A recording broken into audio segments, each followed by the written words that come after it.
জালিমদের বিরুদ্ধে গিয়ে অজিও বীর হয়েও একা থাকার পরেও তিনি শিখিয়েছেন মুসলমানরা পৃথিবীর কারো কাছে মাথা নত করে, যার জ্বলন্ত উদাহরণ হচ্ছে ইমাম হুসাইন রাদিয়াল্লাহু তাআলা আনহু। তিনি দেখিয়েছেন যে সংখ্যা থাকুক আর নাই থাকুক, কিন্তু জালিমদের সাথে কোনো আতাত মুসলমানরা করতে পারে না। এই ইতিহাস, মুহররমের ইতিহাস শুধু হুসাইন রাদিয়াল্লাহু তাআলা আনহুর থেকেই শুরু হয়নি, এটা শুরু হয়েছে সাইয়েদনা মুসা আলাইহিস সালামের সময় থেকে। বলেন আলহামদুলিল্লাহ। মুসা আলাইহিস সালামের সময় থেকে আল্লাহ পাক ফিরাউনের মতো পৃথিবীর সবচাইতে বড় সন্ত্রাসীর হাত থেকে আল্লাহ পাক যে জাতিদেরকে মুক্তি দিয়েছিলেন, সেই জাতি ছিল সাইয়েদনা মুসা আলাইহিস সালামের জাতি, যারা সরাসরি আল্লাহর সাহায্য দেখেছিলেন। 4টা মাস হচ্ছে আল্লাহর কাছে নিজের মাস বলে আল্লাহ পাক ঘোষণা দিয়েছেন পুরো বিশ্ববাসীর কাছে, যে গোটা পৃথিবীর মানুষ শোনো, মুহররম মাস এটা শুধু বান্দার জন্য নয়, এই মুহররম মাসের গুরুত্ব আমি আল্লাহর কাছেও অনেক বেশি। বলেন আলহামদুলিল্লাহ। আল্লাহ রাব্বুল আলামিন গোটা পৃথিবীর মানুষকে জানিয়ে দিয়ে বলছে, গোলাম শোনো শোনো, মুহররম মাস আল্লাহ রাব্বুল আলামিনের কাছে এত দামি, এই মাসের এত গুরুত্ব হওয়ার কারণ হলো আল্লাহ রাব্বুল আলামিন আমাদেরকে জানিয়ে দিয়ে বললেন, গোলাম ইন্না ইদ্দাতাশ শুহুরি ইনদাল্লাহি ইসনা আশারা শাহরান ফি কিতাবিল্লাহ। সবাই একটু বলেন আল্লাহু আকবার। রাব্বুল আলামিন আমাদের ডেকে বলছে, গোলাম ইন্না ইদ্দাতাশ শুহুরি ইনদাল্লাহ, আল্লাহর কাছে মাস গণনার দিক থেকে মাসের সংখ্যা হলো 12টা। কয়টা? 12টা মাস দিয়েছেন একজন, তিনি কে? ওই রব্বুল আলামিন আমাদেরকে জানিয়ে দিয়ে বলছেন, গোলাম এই 12টি মাসের মধ্যে 4টা মাস আমি আল্লাহর কাছে সবচাইতে বেশি প্রিয়। তার মধ্যে আল্লাহ বলছেন, ইন ইয়াউমা খালাকাস সামাওয়াতি ওয়াল আরদা মিনহা আরবাতুন হুরুম যালিকা দীনুল কাইয়্যিমাহ। আল্লাহ পাক ডেকে বলছে, গোলাম এই 12টা মাস আজকে থেকে শুরু হয় নাই, এই 12টা মাসের গণনা আমি রব্বুল আলামিন সেই দিন থেকে শুরু করে দিলাম। ইয়াউমা খালাকাস সামাওয়াতি ওয়াল আরদ, যেই দিন আল্লাহ পাক আসমান আর জমিনকে সৃষ্টি করলেন, সেই শুরু লগ্ন থেকে আল্লাহ পাক এই মাস গণনার দিনগুলোকে আমাদের জন্য নির্ধারণ করে দিয়েছে। সুবহানাল্লাহ। তাহলে বোঝা যায় যে মাস গণনার এটা শুরু হয়েছে ইয়াউমা খালাকাস সামাওয়াতি ওয়াল আরদ, যেদিন আসমান আর জমিন এইগুলো সৃষ্টি করেছেন কে? কে গড়েছে আকাশ মাটি অবাক প্রকৃতি, কে গড়েছে আকাশ মাটি অবাক প্রকৃতি, কে গড়েছে ঘুমন্ত রাত মিষ্টি প্রভাতী, কে গড়েছে আকাশ মাটি অবাক প্রকৃতি, কে গড়েছে ঘুমন্ত রাত মিষ্টি প্রভাতী। বিশ্ব নিখিল কোন মহানের ক্ষমতার অধীন, রব্বুল আলামিন আমাদের রব্বুল আলামিন, রব্বুল আলামিন আমাদের রব্বুল আলামিন। আল্লাহ পাক এই আসমান আর জমিন এককভাবে সৃষ্টি একজন, আর তিনি কে? এই আল্লাহ পাক। এই কথাগুলো প্রথমে টেনে আনার কারণ হচ্ছে আল্লাহ পাক বুঝাইতে চান ওই যে 4টা মাসের গুরুত্ব সবচাইতে বেশি আল্লাহর কাছে, এর মধ্যে একটা মাসের নাম হচ্ছে মুহররম। কি বলেন না? মুহররম। এই মাসের গুরুত্ব আল্লাহর কাছে কম না বেশি? এই মাস থেকে আমরা 4টা শিক্ষা নিব। কয়টা শিক্ষা? 1 নম্বরের শিক্ষা হচ্ছে তাওহীদের প্রতি অবিচল আস্থা এবং বিশ্বাস। বলেন না, তাওহীদের প্রতি যে বান্দারা বিশ্বাস আস্থা অবলম্বন করতে পারে, সেই জাতিকে পৃথিবীর কোনো শক্তি দমাইয়া রাখতে পারে, যার উদাহরণ সাইয়েদনা মুসা আলাইহিস সালাম। বলেন আল্লাহু আকবার।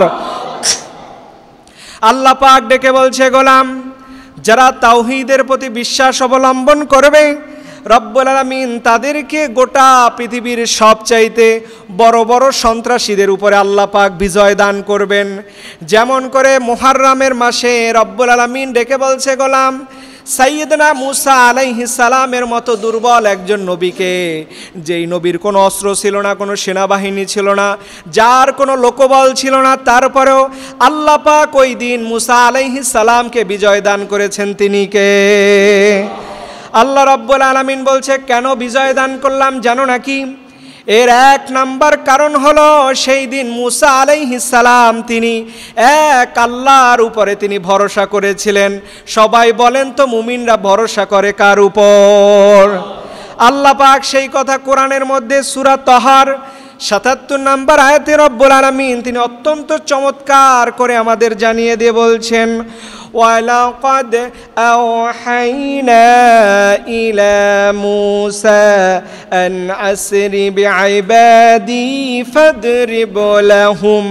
আল্লাহ পাক সেই দিন মূসা আলাইহিস সালামকে ডেকে বলছে, গোলাম তুমি যে আজকে আল্লাহর উপরে ভরসা করে এই যে রাতের বেলায় রওনা দিয়েছ, আল্লাহ পাক ওই মুসা আলাইহিস সালামকে যেই হুকুম দিয়েছেন, মুসা আলাইহিস সালাম ওই হুকুম কি পরিপূর্ণভাবে মেনেছে কি মানে নাই?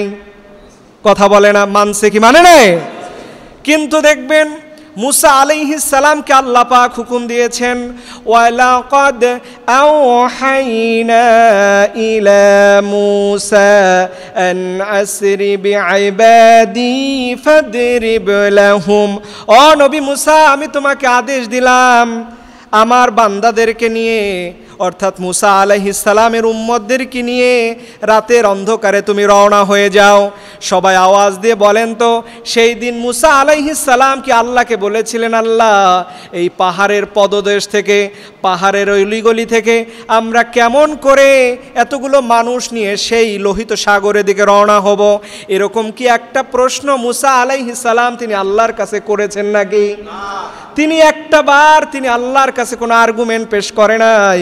আল্লাহ পাকের নবীরা শিখিয়েছেন আল্লাহর হুকুম যেমন করে আসবে মুমিনরা তেমন করে আল্লাহর হুকুম বাস্তবায়ন করবে। বলেন ঠিক কিনা?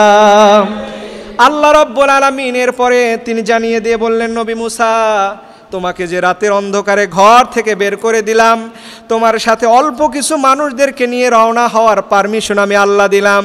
তবে আল্লাহ কি মুসা আলাইহিস সালামের সাথে আছে না নাই? আল্লাহ পাক ডেকে বলছে, গোলাম তরিকং ফিল বাহরি ইয়াবসাল্লা তাখাফু দারাকাও ওয়ালা তাখশা। ও নবী মুসা, তোমাকে আমি লোহিত সাগরের প্রান্তে পাঠিয়ে দিলাম, আর তোমার হাতে যে একটা লাঠি ছিল এই লাঠি দিয়ে আঘাত করার কথা বলেছেন তিনি কে? আল্লাহ পাক রব্বুল আলামিন বলেছেন, মুসা তরিকং ফিল বাহার। অনেক মানুষ মনে করে এইটা মনে হয় নীল নদী, এটা নদী না, এটা সাগর। ঘোষণাকার তরিকং ফিল বাহার, বাহার মানে সমুদ্র। সমুদ্রের মধ্যে আল্লাহ পাক ওই নবী মুসার একটা মোজেজা ছিল, ওনার হাতে সব সময় একটা লাঠি থাকতো। আর আল্লাহ পাক ঘোষণা দিয়েছে, নবী মুসা ওই যে লাঠি, এই লাঠি আজকে লাঠি থাকবে না, এইটা আল্লাহর কুদরতের নিদর্শন প্রমাণ করবে। আল্লাহু আকবার। আল্লাহর নবী মুসা তিনি যখন তার দলবল নিয়ে রাতে রওনা দিয়ে লোহিত সাগরের প্রান্তে তিনি যখন চলে আসলেন, আল্লাহ পাক ডেকে বলছেন, ও নবী মুসা ফাআউহাইনা ইলা মূসা আনিদরিব বিআসাকাল বাহর। ও নবী মুসা, তোমার হাতে যে লাঠিটা দিলাম এই লাঠি দ্বারা তুমি সমুদ্রের মধ্যে আঘাত করো। আমাদের বিবেকবান মানুষরা আমরা অনেকেই বলতাম কি রয়েছে সমুদ্র, এই ভয়ঙ্কর সমুদ্রের মধ্যে লাঠি দিয়ে পিটান দিলে কি হবে? কিন্তু আল্লাহর নবী মুসা এইখানে শিখিয়েছেন আল্লাহ পাক যেই হুকুম দিয়েছেন এইটা করায় গন্ডা মুমিনের জন্য মানা ফরজ না সুন্নত? আল্লাহ পাক দেখিয়েছেন নবী মুসা ফাআউহাইনা ইলা মূসা আনিদরিব বিআসাকাল বাহর। ও নবী মুসা, তোমার হাতে যে লাঠিটা আছে এই লাঠিটা দিয়ে আল্লাহর নামে তুমি এই সমুদ্রের মধ্যে তাকবীর দিয়ে এমন সজোরে আঘাত করো, এইখান থেকে আল্লাহ পাক তোমাকে বাঁচানোর ব্যবস্থা করে দিবে। এই বিশ্বাস, এই আস্থা মুসা আলাইহিস সালামের ছিল কি ছিল না? দেখেন, এখান থেকে একটা শিক্ষা নেবেন। যেই জাতিদেরকে আল্লাহ রব্বুল আলামিন রাতের অন্ধকারে ঘর থেকে বের হইতে বললেন, এরপরে বললেন নবী মুসার পিছে দৌড়াও, দৌড়াইতে দৌড়াইতে যেইখানে যাইতে বলছেন সেটা হচ্ছে সাগর। নদী হইলেও কথা ছিল সাঁতার দিয়া যাওয়া যাবে, কিন্তু ওই সাগরের মধ্যে কোনো মানুষ এ মাথা থেকে সাঁতরিয়ে ওই প্রান্তে যাওয়া কোনো মানুষের পক্ষে সম্ভব নয়। এরপরেও মুসা আলাইহিস সালাম ভরসা করেছিলেন কার উপর? যেই বান্দা আল্লাহর উপরে ভরসা করে সেই বান্দাকে কি আল্লাহ কখনো ফেলে দেয় নাকি? আর যারা আল্লাহর উপরে ভরসা করে না, যারা মুনাফিকি করে, এই জমিনে ওই জালিমদেরকে জায়গা করে দেয় না একজন, তিনি কে?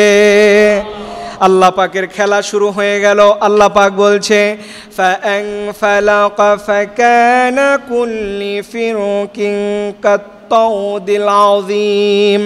ও নবী মুসা, আল্লাহ পাক তোমাকে যে ঘোষণা দিয়েছে, তোমার হাতে যে লাঠি, ফালাকা ফাকানা কুল্লি ফিরকিন কাত্তাউদিল আযীম। আল্লাহ পাক ঘোষণা দিয়ে বলছে নবী মুসা, তোমার হাতে যে লাঠিটা দিলাম এই লাঠিটা দিয়ে তুমি আল্লাহর নামে ওই সমুদ্রের মধ্যে যে আঘাত করলা, আল্লাহ পাক এই সমুদ্রের মধ্যে বিশাল রাস্তা করে দিয়েছে কি দেয় নাই? আল্লাহ পাক রব্বুল আলামিন বলছে, গোলাম এই যে বিশাল সমুদ্রের মধ্যে আমি রাস্তা করে দিলাম, গোলাম এখান থেকে কি আমি আল্লাহর উপরে ভরসা নবীর মুসার উম্মতের বাড়ছে নাকি কমছে? কিন্তু দুর্ভাগ্যজনক হলে বাড়ে নাই। কিছুদিন যাওয়ার পরেই ওই নবী মুসা বলেছিলেন, আমার উম্মত চলো চলো আমরা জিহাদের ময়দানে যাই, আমরা আল্লাহর দিন প্রতিষ্ঠার জন্য আন্দোলন করি। সেই দিন ওই মুসা আলাইহিস সালামের উম্মতেরা বলেছিল, নবী মুসা একদিন তোমার সাথে যুদ্ধে গেছি ভালো কথা, কিন্তু এইবার তুমি আর তোমার আল্লাহ গিয়ে যুদ্ধে যাও, আজকে আমরা এই যুদ্ধের ময়দানে যেতে পারবো না। নাউজুবিল্লাহ বলেন। দেখেন, যেই জাতিরা ভয়াবহ ফিরআউনের অত্যাচার থেকে আল্লাহ পাক যেদিন বাঁচিয়েছিলেন, আর কিছুদিন যাওয়ার পরে ওই জাতিরা সরাসরি আল্লাহর নিয়ামতকে ভুলে গেছে। তাহলে কতটা নাফরমান মানুষ, কতটা অকৃতজ্ঞ। 2 মাস আগে দেখছেন এই দেশের, এই যে 8 মাস 10 মাস আগে যারা এই দেশের উপরে এত জুলুম করছে, এইটা দেখার পরে যারা এখন ক্ষমতায় আসবে বা আসছে, তারা কি জুলুম করা ভুলে গেছে? তারা কি চাঁদাবাজি বন্ধ করছে? টেন্ডারবাজি বন্ধ করছে? বন্ধ করে নাই। তাহলে বলেন, কোরআনের কথা বাস্তব। মুসার জাতিরা, মুসা আলাইহিস সালামের জাতিরা ফিরআউনের অত্যাচার থেকে যে আল্লাহ পাক সমুদ্রের মধ্যে রাস্তা করলেন, সমুদ্রের মধ্যে এত আয়োজন যে আল্লাহ পাক ঘটিয়ে দিলেন, সেই জাতিরাও বলতেছে আমি আর যুদ্ধে যাইতে পারবো না। কিন্তু ওই জায়গা থেকে মুমিনরা কত আলাদা। আল্লাহর নবীর যুগে কি এরকম মুনাফিক ছিল কি ছিল না? কিন্তু আবার ওই মুনাফিকদের মধ্যে তাগড়া যুবকলা মুমিনরাও কি ছিল না? যেই মুমিনরা বলেছিলেন ইয়া রাসূলুল্লাহ, মুসা আলাইহিস সালামের উম্মতেরা যেদিন বলেছিল, ও নবী মুসা আপনি আর আপনার আল্লাহ গিয়ে আজকে যুদ্ধের ময়দানে ঝাঁপিয়ে পড়ুন, আজকে আমাদের মাধ্যমে যুদ্ধ করা সম্ভব নয়। কিন্তু আল্লাহ পাক ডেকে বলছে, গোলাম সেই কথা আজকে আমি বিশ্বনবীর উম্মত হয়ে আমরা কেউ বলবো না। যেই সাহাবীর হাতে খাবার ছিল খেজুর, একটা খেজুর খেতে অন্তত 30 থেকে 40 সেকেন্ড সময় লাগে। সাহাবী শুনতে পেলেন আল্লাহর পথে যারা জীবন দেয়, এই জীবন কোনো সাধারণ জীবন থাকে না, এই জীবনটা সবুজ পাখি হয়ে আল্লাহর জান্নাতে উঠতে থাকে। ওই সাহাবী দুনিয়াতে সামান্য খেজুর খাওয়ার অপেক্ষায় থাকতে পারে না। সুবহানাল্লাহ। দেখেন, মানুষে মানুষে পার্থক্য। তাহলে মুমিন আর মুনাফিক কখনো সমান হতে পারে? মুমিনরা জীবনে মরে একবার, আর মুনাফিকরা মরে ধুকে ধুকে 1000 বার। বিশ্বাস হয় কি হয় না? কেমন করে? এই যে ফিলিস্তিনে আমার মুজাহিদ ভাইরা, দিন প্রতিষ্ঠান আন্দোলনের ভাইরা, তারা জীবন অকাতরে বিলিয়ে দেয়। আর সামান্য ইরান একটু অ্যাটাক দিছে, ওই নিজের জমিন ছেড়ে কোন দেশে পালাবে, তারা জাহাজে করে এক দেশ থেকে আর এক দেশে মাত্র 2-4-5 দিনের হামলায় তারা পালাতে বাধ্য হয়েছে। ঠিক কিনা বলেন? তাহলে বোঝা যায় যে মুমিনদের অন্তরে যখন ইমানের তীর বেঁধে যায়, ওই মুমিন এই দুনিয়াতে আল্লাহর সান্নিধ্য ছাড়া, আল্লাহর দিদার ছাড়া দুনিয়ার কোনো চাওয়া পাওয়া থাকতে পারে। আল্লাহ পাক এর জন্য ডেকে বলছে, নবী মুসা, আজকে যে তোমাকে আমি রব্বুল আলামিন এত সুন্দরভাবে, এত বিজয়ের মসনদে তোমাকে দাঁড় করে দিলাম, এই বিজয়ের মধ্যে একজন ভিলেন আছে না নাই? যার নাম কি? কথা বলে না, কি নাম? ফেরাউন। ভিলেন না, মুসা তো নবী নায়ক, মুসা নবী আমাদের হিরো, আর ভিলেন হইছে কেডা? ফেরাউন। এখন ফেরাউনের কি কোনো নাস্তানাবুদ করবে কি করবে না? জালিমদের যে শেষ পরিণতি হয়, এটা কি বিশ্বাস হয়? আল্লাহ পাক কোরআনের মধ্যে ডেকে বলছে, গোলাম, ফিরাউন তার ক্ষমতার অপব্যবহার করলো, কত মানুষকে দুনিয়া থেকে বিদায় করলো। যে মুসা আলাইহিস সালামকে দুনিয়ায় না আনার জন্য জ্যোতিষীদের মাধ্যমে হাজার হাজার অনাগত সন্তানদেরকে দুনিয়া থেকে বিদায় করে দিল, এরপরেও কি নবী মুসার আগমন ওই ফিরাউন ঠেকাইতে পারছে নাকি? তাহলে বোঝা যায় এই জমিনে যদি আল্লাহর হুকুমত কায়েম করতে হয়, ওই জমিনে যারা রক্ত দিয়েছে, জীবন দিয়েছে, শহীদি মৌতের নাজরানা যারা পেশ করলো, আর যারা গলার মধ্যে শহীদি দড়ি পড়লো, ওই জমিনে যদি আল্লাহ পাক ইসলামে বিজয় দান করে, দুনিয়ার কোনো বাম আর রাম, ধর্ম নিরপেক্ষবাদ আর জাতীয়তাবাদ হাজারো চেষ্টা করলে এই জমিন থেকে আল্লাহর দিনকে মুছতে পারবে নাকি? সম্ভব? এই জমিনে যদি আল্লাহর দিন বিজয় হয়, পৃথিবীর কারো সাধ্য নাই এই জমিনে আল্লাহর জীবন বিধানকে বাস্তবায়ন করাকে ঠেকিয়ে রাখতে পারে। ঠিক কিনা বলে? আর এই জমিন হাতছানি দিচ্ছে, আমাদেরকে দেখাচ্ছে দীর্ঘ 54 বছরের ইতিহাস তোমরা ভুলে যাইও না। এবার সুযোগ এসেছে, এই সুযোগে কালিমার পতাকাকে বাংলাদেশের সংসদে উঠাইতে হবে, ইনশাআল্লাহ বলেন। আল্লাহ পাক বলেছেন, জালিমদের শেষ পরিণত হয়, কিছু কিছু জালিমরা দেখবেন ইঁদুরের গর্ত খুঁজে পায় না, আছে না নাই?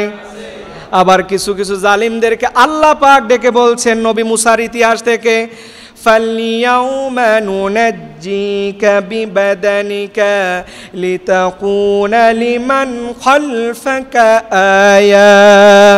আল্লাহ পাক এইখানে অত্যন্ত সুন্দর করে আমাদের জানিয়ে দিয়ে বলছে, গোলাম, তোমাকে হায়াত দিয়েছি আমি, তোমাকে ক্ষমতা দিয়েছি আমি, তোমাকে সব কিছু দেওয়ার পরে তুমি কেমন করে আমার বান্দাদের উপরে জুলুম করো। কিন্তু মনে রাখবা, যেই দিন আল্লাহর ধরা শুরু হয়ে যাবে, সেই দিন তুমি আমেরিকার প্রেসিডেন্ট হও আর ফেরাউন আর নমরুদ আর নব্য ফ্যাসিস্ট হও, যেই হও না কেন, আল্লাহর ধরা যখন শুরু হয়ে যাবে, পৃথিবীর কারো সাধ্য নাই ওই ক্ষমতার মসনদে তাকে টিকিয়ে রাখতে পারে। ঠিক কিনা? আল্লাহ পাক বলছেন, ও নবী মুসা, দেখো কেমন করে তোমার শত্রু ফেরাউনকে আমি আল্লাহ পাক গোটা পৃথিবীর জন্য আমি নিদর্শন করে রেখে দিলাম। ওই যে নবী মুসা তার দলবল, তার সেনাবাহিনী, তার উম্মতদেরকে নিয়ে যেই সমুদ্র পার হলেন, পিছে ফেরাউন আছে না নাই? জালিমরা সব সময় মাজলুমদের পিছনে থাকে, ঠিক কিনা? এই মাজলুমদের যখন পিছনে ধাওয়া করতে শুরু করলো, আইসা দেখে ওনার আব্বাজানের একটা মনে হয় ব্রিজ বানায় রাখছে, উঠি, যখন উঠে পড়ছে আল্লাহ পাকের ধরা শুরু, ওই মুহূর্তেই মেসাকার করে দিয়েছেন কে? আর আল্লাহ পাক বলছে, আজকে মেসাকার হবি না, গোটা পৃথিবীর হাজার হাজার বছরের ইতিহাসের সাক্ষ্য হয়ে থাকবি। তোর এই শরীরকে পৃথিবীর কোনো পোকা নাই, পৃথিবীর কোনো এমন কোনো প্রাণী নাই যেটা তোকে খেয়ে শেষ করতে পারে। কারণ আল্লাহ পাক দেখায় জালিমদের পরিণতি বড় ভয়ঙ্কর। ঠিক কিনা? আল্লাহ পাক বলছেন, ওয়া ইন্না কাসীরাম মিনান নাসি আন আয়াতিনা লাগাফিলুন। আল্লাহ পাক বলছে, গোলাম, তোকে ক্ষমতা দিয়েছিলাম, তোর সাথেও আমার একটা সম্পর্ক ছিল, কিন্তু রাজনৈতিক পাওয়ার পরে, ক্ষমতা আসার পরে তুই যে জালিম হয়ে গেছো, ফেরাউন হয়েছো, এই ফেরাউনের ইতিহাস আমি আল্লাহ পাক গোটা পৃথিবীর গাফেলদের জন্য অনুসরণ বানায়া রেখে দিলাম। আল্লাহু আকবার। গাফেলদের জন্য। এখন বলেন, আমাদের দেশে সেরকম গাফেল শ্রেণীর মানুষ আছে না নাই? কি পরিমাণে আছে দেখেন। চাঁদাবাজি, টেন্ডারবাজি, সমাজের এমন কোনো অপরাধ যে নাই যেটা গত 16 বছরে হয়েছিল সেইগুলো মনে হয় এখন আর আল্লাহর গোলামেরা করে না। হ্যাঁ, সেদিনকার রিপোর্টে দেখলাম, গত জুমায় বলছিলাম যে 17 বছর, মনে করেন একটা বিশাল সমুদ্রের বালু খাইতে লাগছে 17 বছর, আর 10 মাসে সেই বালু খাইয়া ফেলছে একটা দলের বিশেষ নেতারা।